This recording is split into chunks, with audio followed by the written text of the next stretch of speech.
So this is Danny Flexon here for Seconds Out. Delighted to be joined by unbeaten lightweight Ty Tomlin. How are you doing? I'm doing great. Thank you for having me on. No, anytime. Well, obviously, this is your debut on the channel. So I guess a good place to start is to tell the viewers how you first got into boxing. Yeah, of course. I started boxing when I was about 9 or 10 years old. Originally, I wanted to do MMA, right? Just because the UFC was starting to get big at the time. That was just a popular thing. The only thing we had here in small town Ashland City was a boxing gym. And just so happens Richie Plant and Caleb Plant were in there. And I started working with them at a very young age. And eventually my father took over my training and won multiple national titles as an amateur, ranked in the top 10 in multiple weight classes. Eventually went pro, and now I'm 12-0 with 8 knockouts and signed to a Hall of Fame promoter in Lou DiBella. I believe in your early years, your main sparring partner was your brother, Drew. Just tell us a little bit about that. Yeah, absolutely. Me and my brother, both high-level amateurs. My brother was probably actually the more natural boxer, as much as I hate to admit that. It was really a family affair. Me, my brother, my dad, we would all get in there and spar just because, in the Tennessee area, there wasn't as much sparring in some of the places like Texas, California, Las Vegas, Nevada. So that's kind of how we worked. We would get in there. There'd be some wars in there just because you have that family aspect to it, right? So we used that, got to won the state level, won the regional level, making it to nationals, then getting some of those high-level fights. What sort of impact did your relationship with Caleb Plant and his family have on you in your formative years, and then going on to see what he's achieved since then?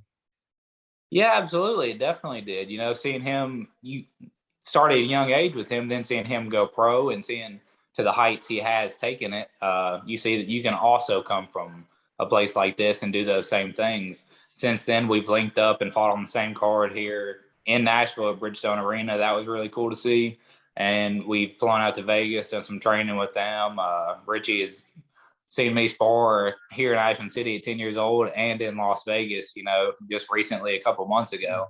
So it's really cool to see, the progress that we both made in our careers. Obviously, Caleb winning a world title, and I'm hopefully on my way to getting one myself. And tell us where the moniker Short Fuse, as you've got on your tee there, where does that come from? Yes, that kind of came from my amateur career, right? Anytime I get hit with a good punch, anything like that, everybody said they always just see a switch turn on, and I just a change in my eyes, right? Not necessarily that it's an anger thing, but just immediately pick up the tempo, pick up the power, pick up the speed.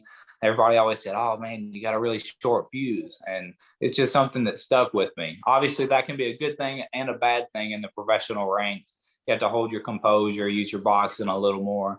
But when the time comes, that short fuse is definitely an advantage. Now, you've got a large fan base, probably sound even larger than they actually are due to how loud they are when they're cheering you on. What's the key to that success? How have you managed to generate such a big following?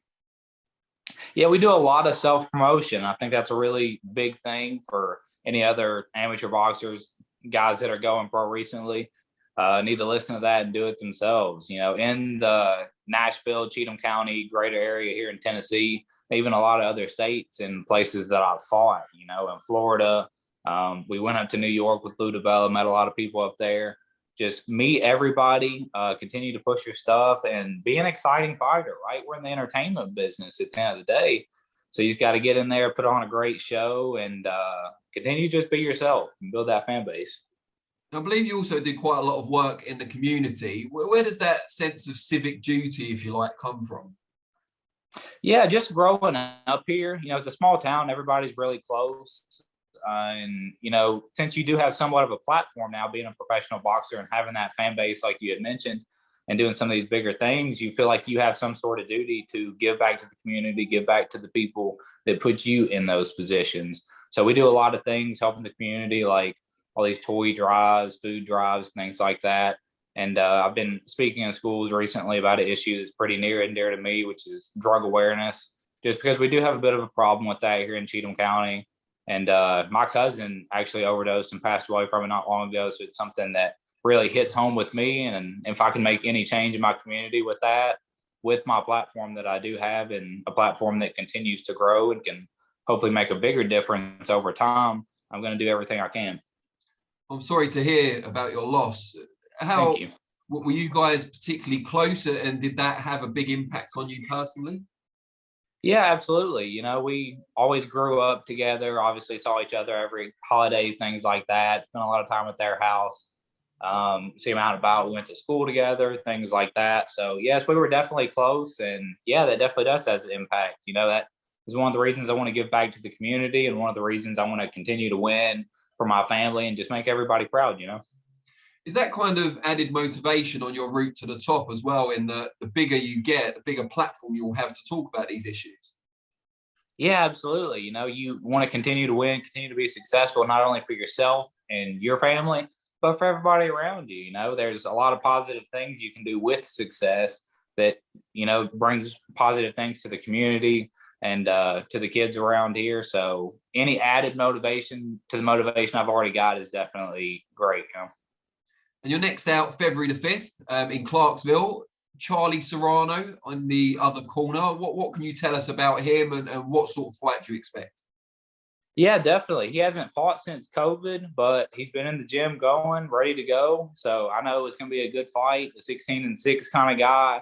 A lot of people just think I'm going to walk through this guy, but I'm not taking anybody light. Absolutely nobody light. That's how you get beat in this sport. I'm coming in with the best Ty Tomlin that I can possibly bring into that fight.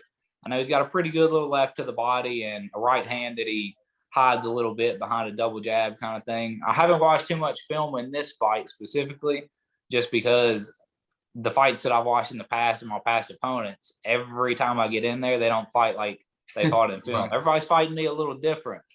So I'm just going to go in there with the best version of myself, and I know I'll be successful in the fight. Why did you decide to turn professional at such a young age? A lot of people tend to wait either through an Olympic cycle or just until they get a bit more mature physically. Yeah, definitely. I did very well in the amateurs, but I wasn't finishing those first place things, you know. So I just thought that my specific style, my punching power, my gritty come forward pressure bust pipes kind of style was more fit for the pros. And I wanted to start at a young age just so I could go ahead and get a head start on that, get a head start on building the fan base, get a head start on learning some of the pro tactics and things like that. Because it is a big difference. Those 8-ounce gloves, you don't necessarily think about it, but it's a whole different world compared to a pro and amateur. So my punching power, my style is just a much better fit for the pros than it was the amateurs. So that's one of the reasons I started so early. And given you're still in the early stages of your career, presumably you're learning just as much, if not more, in the gym. Sure. Who some of the notable names who you've had the opportunity to spar with and to learn from? Oh, yeah, absolutely. I've been there with a lot of guys. We recently went out to Florida, sparred some guys out there. Obviously went to Las Vegas. We were sparring guys like Sanjar. I can't even say his last name. It's kind of crazy, but he's a Floyd Mayweather guy. He was good sparring. I've actually got a guy here this week in Tennessee from Top Rank and Andreas Cortez, who's a very high level prospect as well. So we're getting a lot of rounds in this week. I sparred Austin Trout. I can't even say his first name. It's like Oshakik Foster.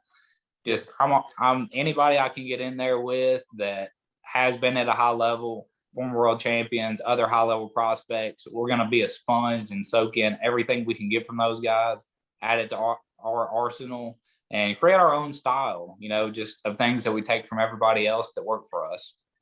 What's it like sparring someone like Austin Trout, not just with his undoubted class, but the fact that he's 3 weight classes above you?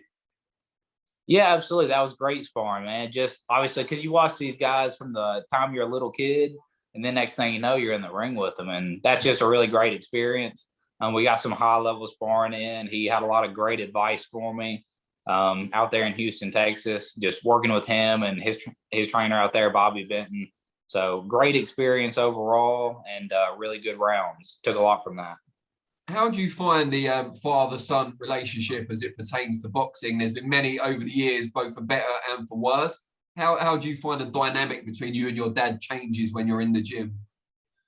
Oh, yeah, it definitely does change a little bit because, you know, he's not just dad in there anymore. He's your coach, right? It's a good thing and a bad thing, like you said, because we do butt heads sometimes. But at the end of the day, he's somebody that wants the same goals I do. We have the same vision. of going and winning world championships. And he's somebody that looks at me in a way that, maybe a coach for some of these other guys doesn't. He wants the best for me. He's going to make the best financial decisions for me. He's going to know, how to keep me the safest in there. He's got a little bit of an extra drive to push me, because he is coming from a family aspect, whereas some of these trainers don't have that, connection like we do.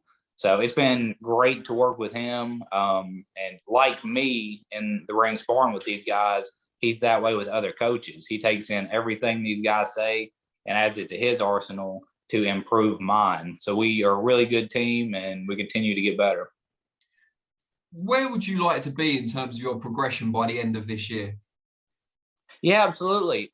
We want to continue to get on some of these bigger cards and things and get in some of these bigger fights. We are kind of on that brink of we're fighting guys that were at the high level and are kind of coming down, and we want to fight other prospects. We're to the point where we're going to get on some of these show box cards and things like that. I know my promoter, Lou DeBella, said he's going to get us on some of these big things. I want an away fight. I've been fighting a lot in Tennessee. I have a great fan base around here, and we've been putting on great shows. But I want to fight in some of the places like New York at Madison Square Garden, to the Barclays Center. I want to fight in Vegas at the MGM. These are things that are going to come to us in time. I'm patient with my career. We're moving at the right speed. But at the end of this year, I think it's time to kind of take some of those opportunities. So as a boxer, both in the ring and as an attraction, what do you think sets you apart? What are your kind of unique selling points, if you like? Yeah, absolutely. Obviously, being from a small town, that's a big one. I got this whole country accent thing going. I feel like I'm a very charismatic guy. And then just my fighting style in general, man. I don't know if you've seen me fight, but it's a very entertaining fight all the time.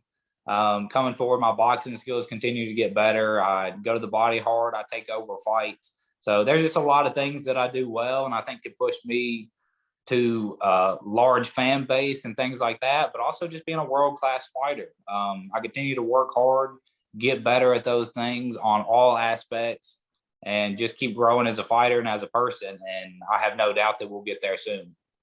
As a charismatic Southern gentleman, I'm sure a lot of people watching this will want to get on the journey, find out more about you. How can they find you on the different social media platforms?